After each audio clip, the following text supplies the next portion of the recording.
ఈ విషయంలో ఏ సమాధానం చెప్తారో చూడాలి. సార్, పీఓకేలో పాక్ భద్రతా దళాలకి అలాగే నిరసనకారులకి మధ్య ఘర్షణలు చోటు చేసుకోవడం, అలాగే పౌరులు కొంతమంది మరణించడం కూడా జరిగింది సార్. అవును. ఇప్పుడు అక్కడ పరిస్థితులు ఎలా ఉండబోతున్నాయి?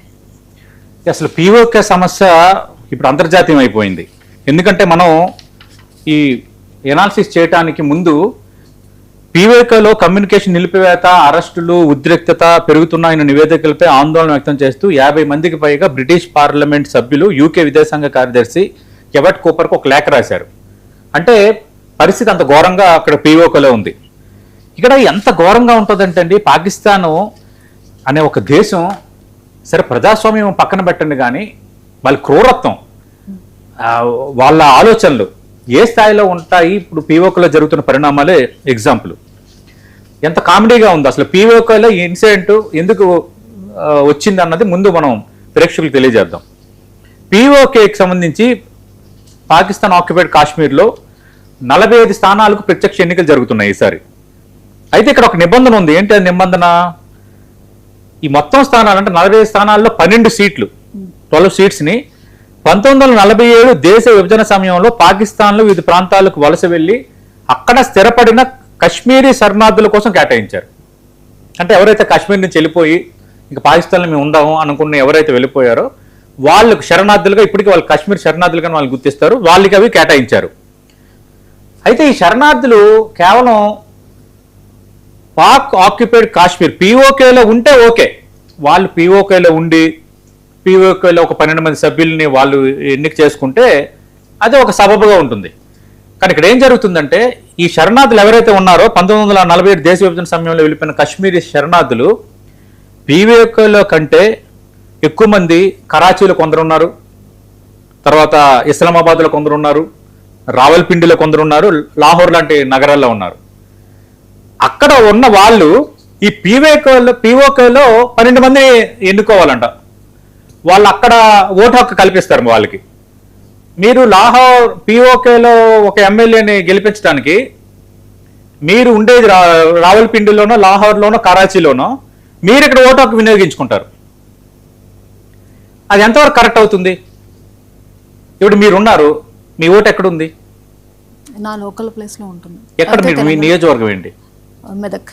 మీరు మెదక్ అయితే మెదక్ లోక్సభలోనైనా ఉంటుంది, లేదంటే అసెంబ్లీ నియోజకవర్గంలో మీ ఓటు ఉంటుంది.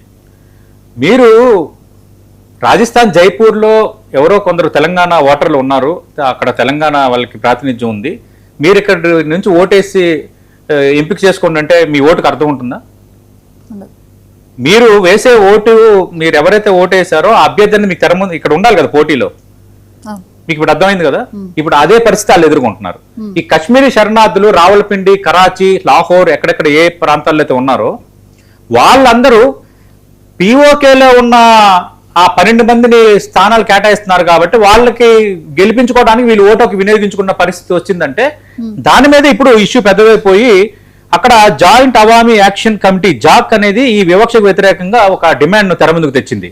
వాళ్ళు ఏమంటున్నారంటే ఈ 12 రిజర్వ్ సీట్లను తక్షణమే రద్దు చేయాలి, అలాగే పీఓకేలో నివసిస్తున్న మూలవాసులకు మాత్రమే తమ ఓటు హక్కు వినియోగించుకునే పరిస్థితి కల్పించాలి అనేది వాళ్ళు స్పష్టం చేస్తున్నారు. వాళ్ళ డిమాండ్ ఏంటంటే సైతికమైన డిమాండే. మా ప్రాంతంలో ఉండని వారు, నిజంగా ఓటర్లు వాళ్ళ ప్రాంతంలో లేరు, వాళ్ళు ఎక్కడి నుంచో వీళ్ళని ఎన్నుకుంటున్నారు.